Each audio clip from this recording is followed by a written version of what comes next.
It is a middle language term.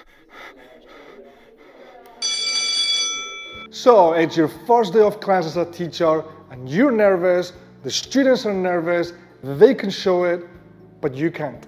So in this video, we're going to talk about how to make that scary first lesson a little bit less intimidating. The first thing we're going to want to think of is how to set up the class. One thing I like to do is arrange chairs in a way that students have to sit next to each other, which will lead to students talking to each other before the lesson starts. Another thing I like to do is to play music in the background. For some reason, music creates that kind of atmosphere that kills the silence, which will encourage students to get chatting. Also, since my music taste is really good, it just works even better. Okay, so we've set the scene, students come in, they get chatting with each other, and now it's time to start the lesson. Here, it's important to introduce ourselves. How? Through activities called icebreakers. My favorite one is writing information on the board about me and asking students to guess what each of them mean.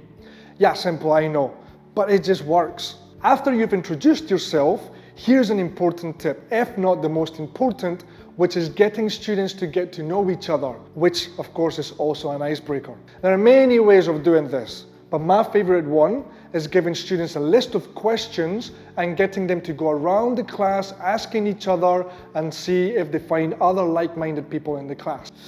Just try it and thank me later.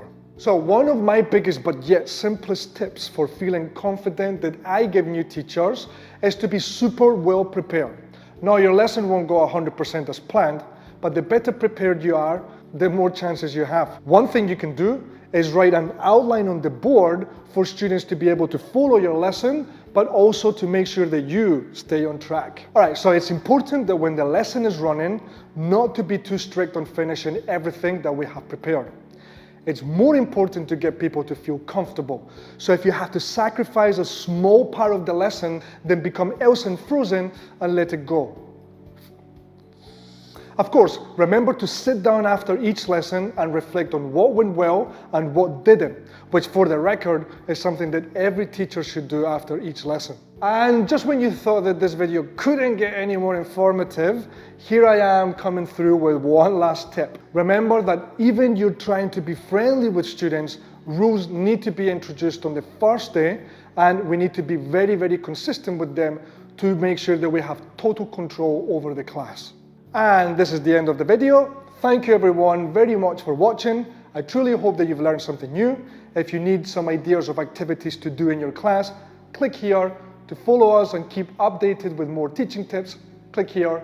Adrian Rogers, Teacher Trainers, signing out.